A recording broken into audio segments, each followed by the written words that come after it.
Wednesdays at 11:30. The Real Estate Mortgage Insiders, Ted Hicks, Craig Yace. How we doing? No Scott Benson?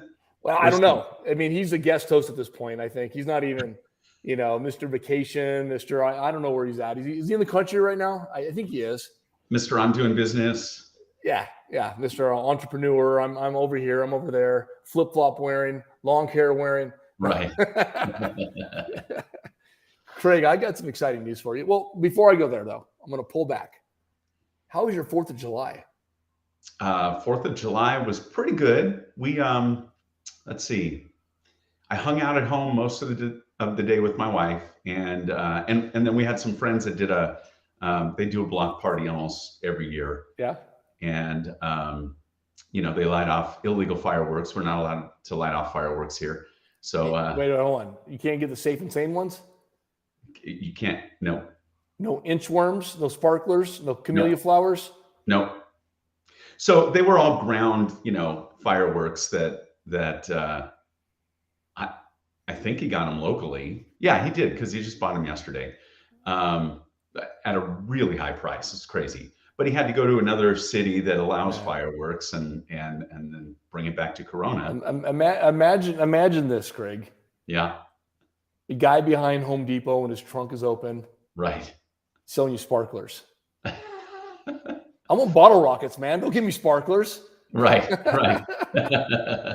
selling you a Piccolo Pete out of his trunk. Right. Instead of an M80. You know what? He had, the ground flowers. Yeah. Those things, they seem to only go about a third of the time that they used to go. I know. Gunpowder can't be that expensive. Come on. Yeah, well, let me tell you. You and your beautiful wife need to take a trip over to Las Vegas for 4th of July one of these days. Yeah. Because it's a different world over here. I've got friends there. Yeah. They went to Vegas to do 4th of July. Yeah. Yep. So you drive. We live at the southern part of Las Vegas, and Vegas is a big valley. There's hills everywhere around the outside of it. Mm-hmm.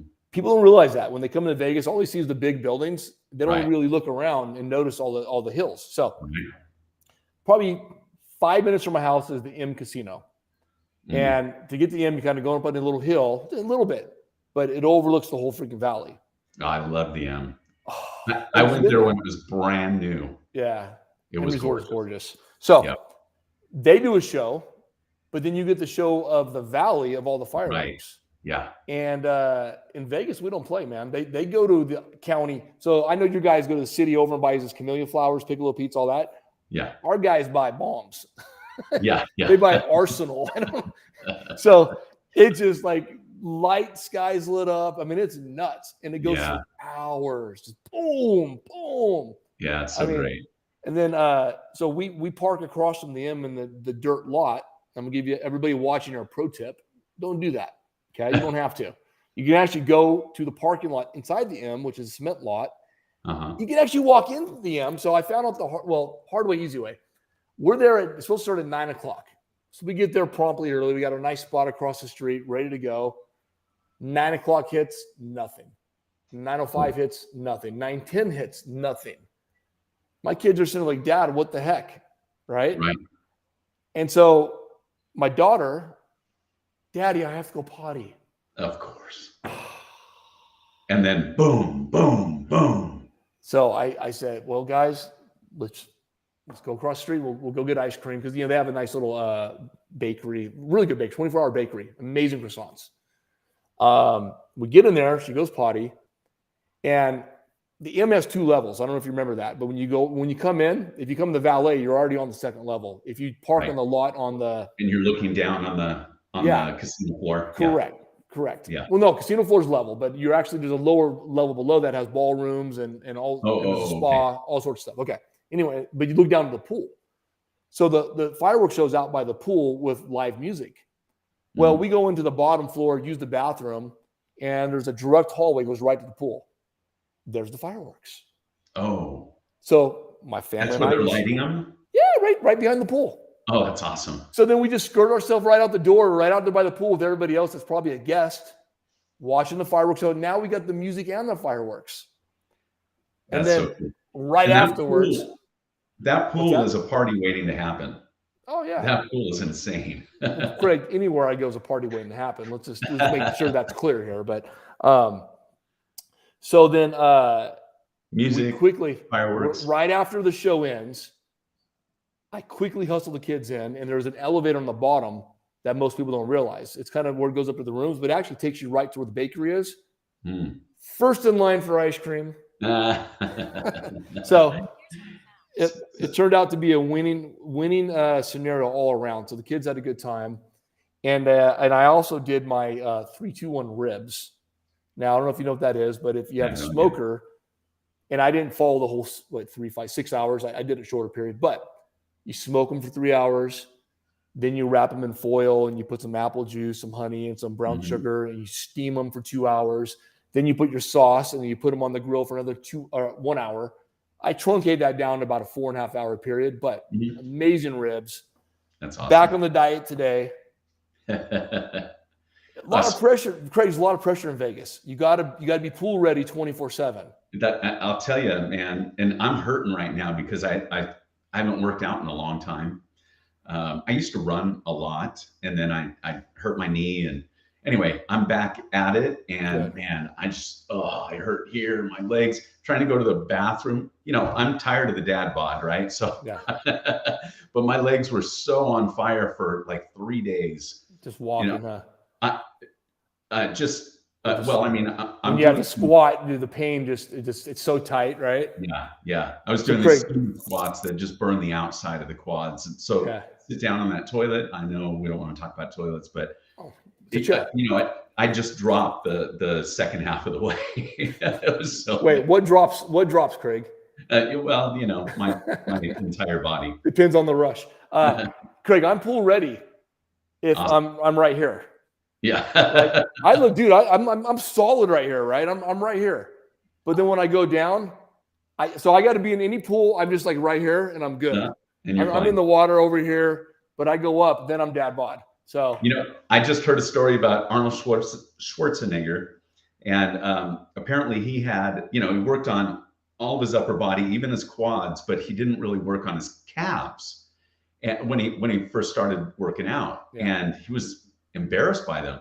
So any picture that you'd see of him in the early years, he's in a pool covering those calves. That's funny.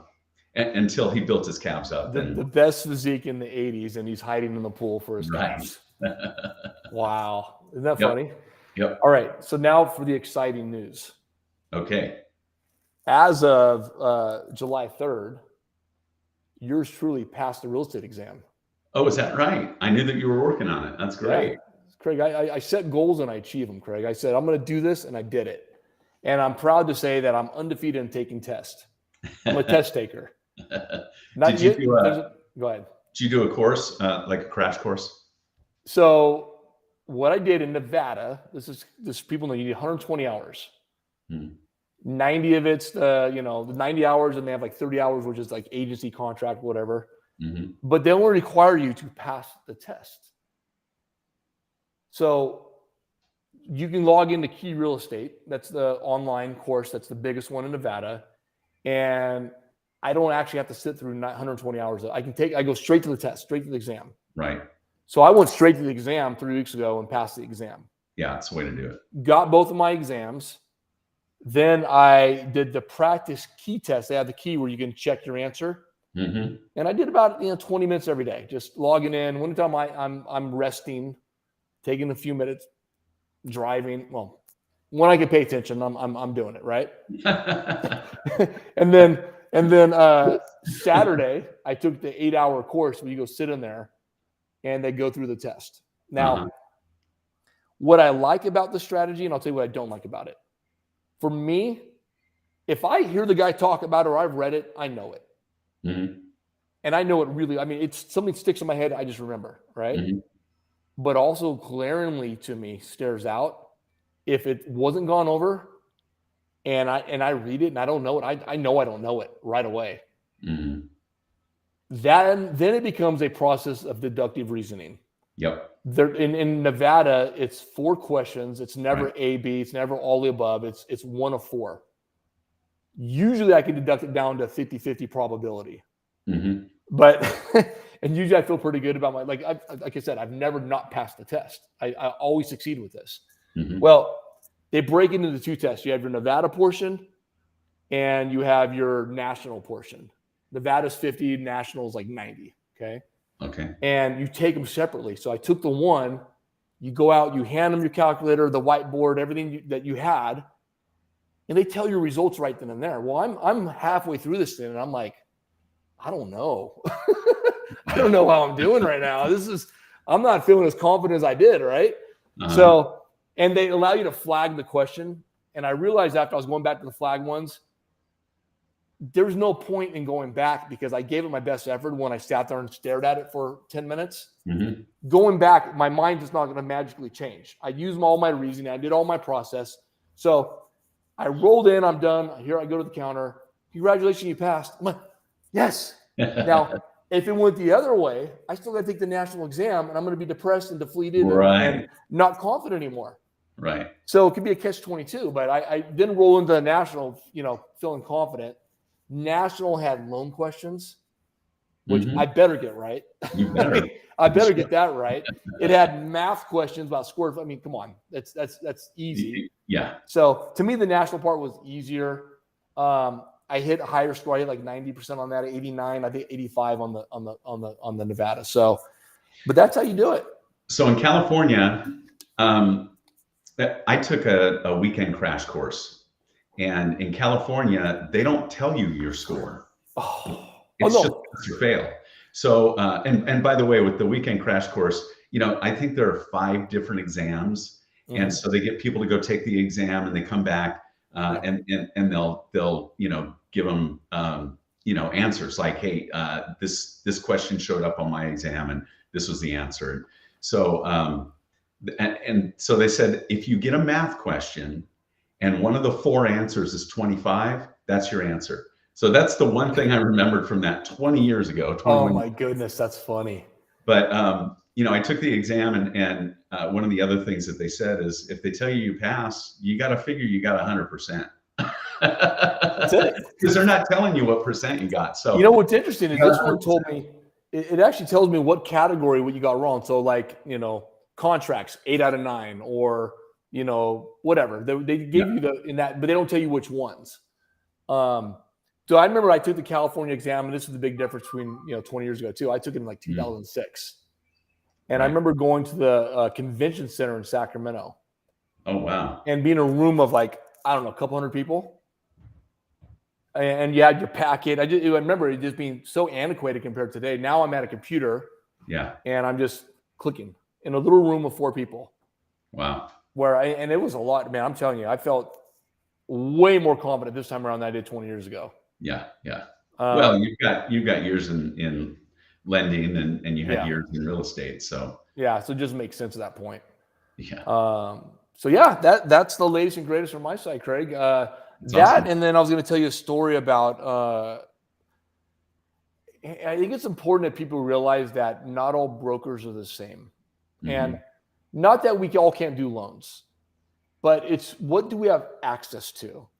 And I'm going to give you a prime example. So I had I was looking at some investment properties, and I went and looked at a new build over here because they're selling at discount. Didn't pencil for me, but I made a relationship with the realtor. And I said, hey, I'm a lender. And, if you get any tough files, I know you guys have your own in-house lending, but maybe I can do a program you guys can't do. Right. And so she held onto my card, and she reached out to me. Wow. And I called the guy's realtor. And he goes, yeah, he's gonna go with the broker he had before that he was working with prior to coming into the builders. I'm like, okay, that's fine. Well, hey, at least have me take a look at it if you guys need some help. Sure. Well, 2 weeks later, I get a call from the agent at the builder again. Hey, he's been denied now twice. Wow. Do you think you could take a look at it? And I said, yeah. I mean, the worst thing I could do is have the conversation with the guy. Right. And I'm gonna illustrate it. I'm gonna tell you I've got the program for the guy, but let me tell you how we get there and why I say not all lenders and brokers are equal. I worked with a little broker here locally. We had our own wholesale line. We could direct fund our loans and then basically resell them to the same lender. So it was one extra step, but the broker made more money. Okay, great model. We can do that with Nexa, right? We can do that. But he had like 10 lenders he worked with. He had his relationships, and he was reluctant to go out and get more. It's a process. Mm-hmm. And I always use the old saying, you don't know what you don't know, right? Right. If I was with him, I don't recall ever seeing a program available to me that had asset depletion. He probably has it. I don't know. But the brokers that were working with my guy's got $3 million in the bank right now. Wow. The guy I'm working with. All I had to do is show he had 125% of the value of the home, and I got him approved. That's Wow.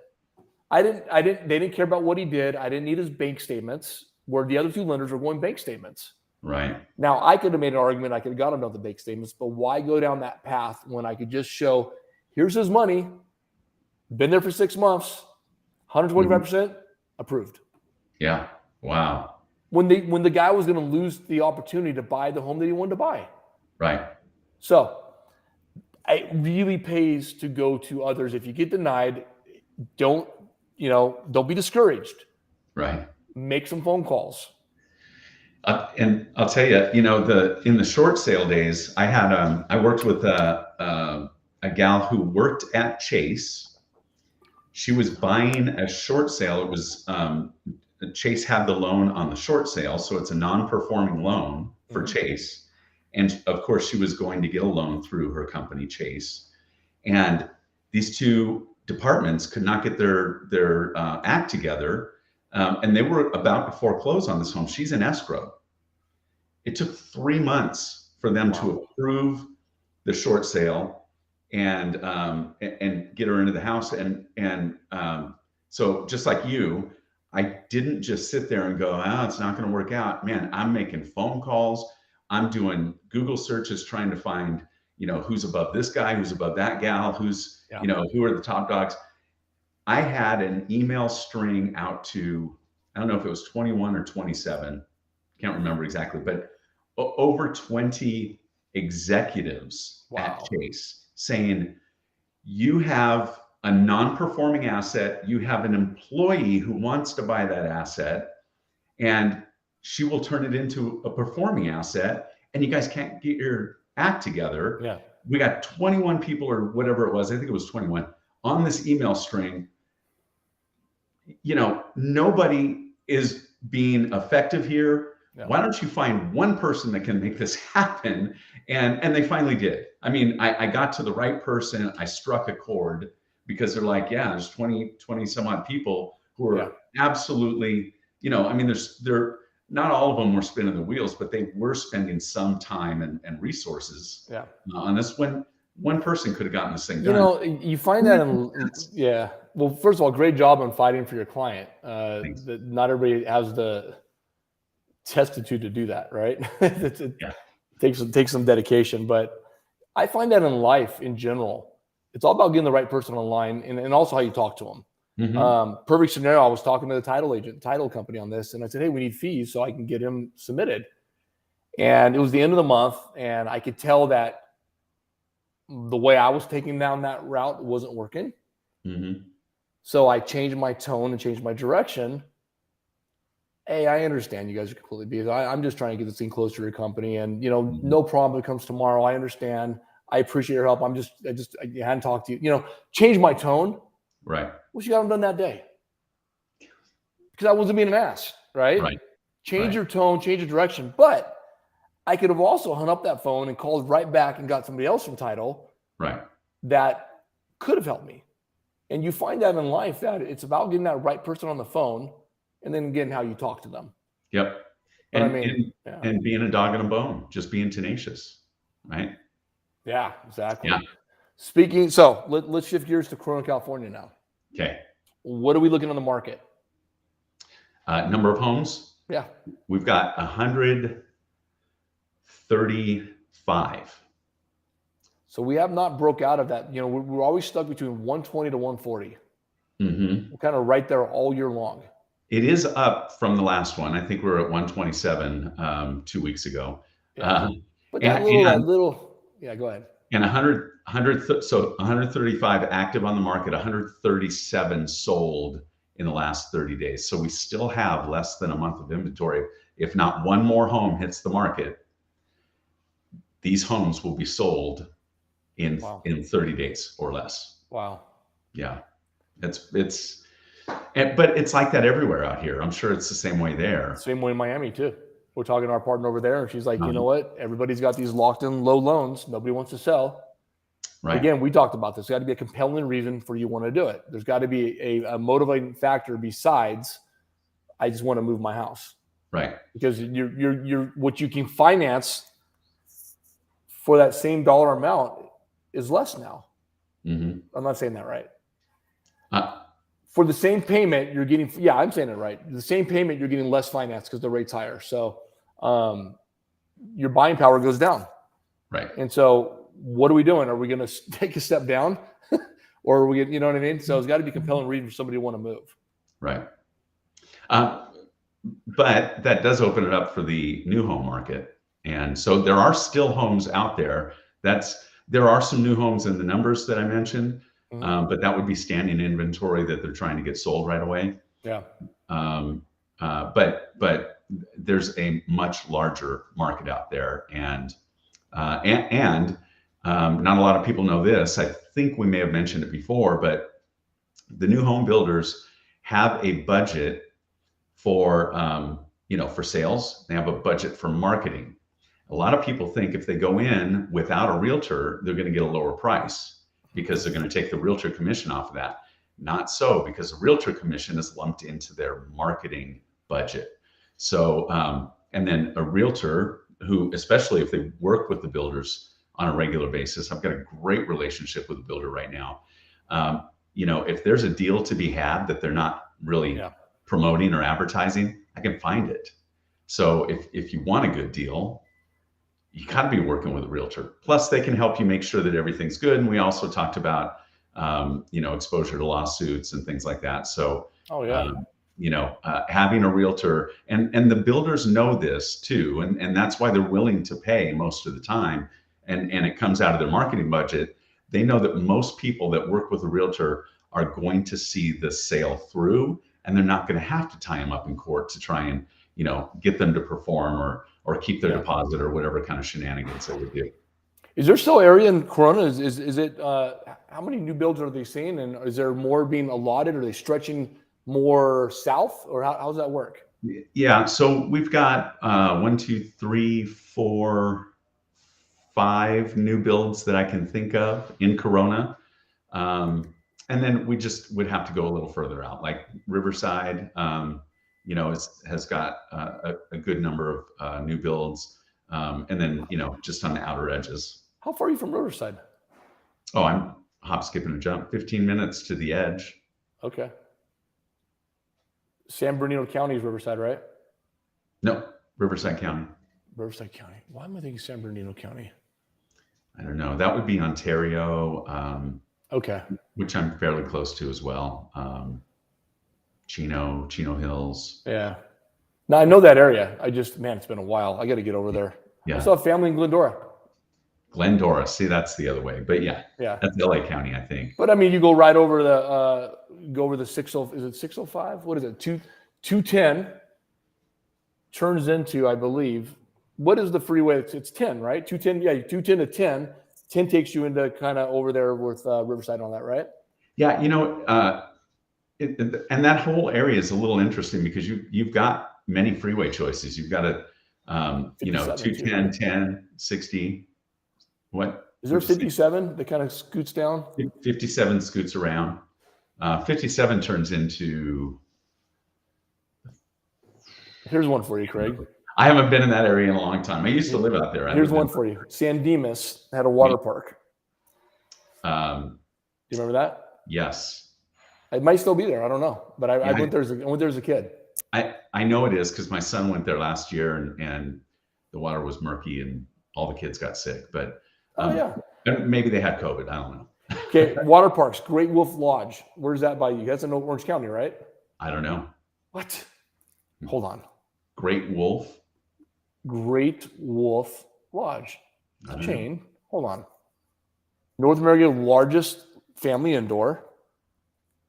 And then I'm going to go Orange County. I'm teaching Harbor Boulevard in Garden Grove, California. Okay. Mention Well, Craig at the door, and you'll get no discount.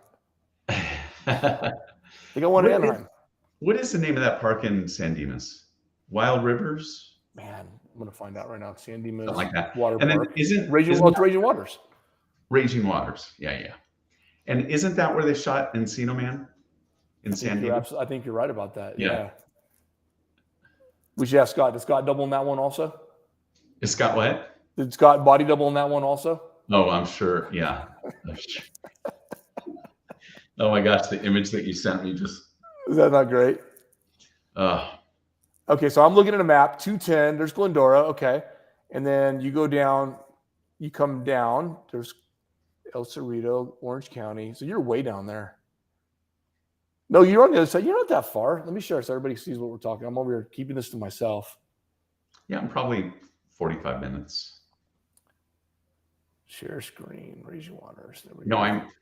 I'm 30 to 40 minutes from almost everything. So here's Glendora up here. Mm-hmm. Corona, California is just right there. Yep. And then see, there's San Bernardino County. There's Riverside. That's why it's confusing because they are close to each other. They are close, and they're both huge counties. I think San Bernardino is the largest county, but it's got a lot of open land. See, I know this here too. They were talking about breaking off from California. Isn't that interesting? Really? Yes, they wanted to be their own thing. Like, we're not doing these crazy politics where you're, arresting parents for child abuse because they say, I don't want to get political. Are we talking about Riverside? I know this is San Bernardino, the whole county. Yeah. Now, what am I looking at this Corona picture right here? Do you see it coming up? There's like a little waterfront. That's probably Corona Lake. I've got a fun story, but it's not. It's for another time. Yeah, probably. It's for when we're drinking Coronas. Huh? It's for when we're drinking Coronas. You know what? I can share it. It was fun because I was working. It was fun. I'm sorry. There was a death involved, so that part's. Oh, that's always fun. But I was working with a sheriff at the time, trying to help him buy a house, and we're looking at homes. We're in the car together, and he's telling me stories. And he goes, "We drive by Corona Lake." He goes, "Yeah, I went to an investigation. Not an investigation, a call. There's somebody who drowned in the lake." And he gets out there, he gets to the location, and there's a guy and his son and his dog on a boat, and here's his body in the lake. And he's looking at the guy and the son and the dog. He's like, "Can you guys swim?" They're like, "Yeah." You guys have life vests on, even your dog. He didn't have a life vest on. Obviously can't swim. What's going on here? Like, is this foul play? And they actually did do an investigation, and they found that it was just an accident. But oh wow, very interesting. Like, I mean, for him to put the pieces together, wait, everybody's wearing a life vest except for the guy floating in the water. Wow. I mean, so I don't do a whole lot of fishing there, but I hear that it's good. They stock it. I hear they're dying to get in there. Yes. Dad jokes, man. That reminds me of the Instagram where they do the dad jokes and they're sitting there together. Oh gosh, those are so funny. And those great.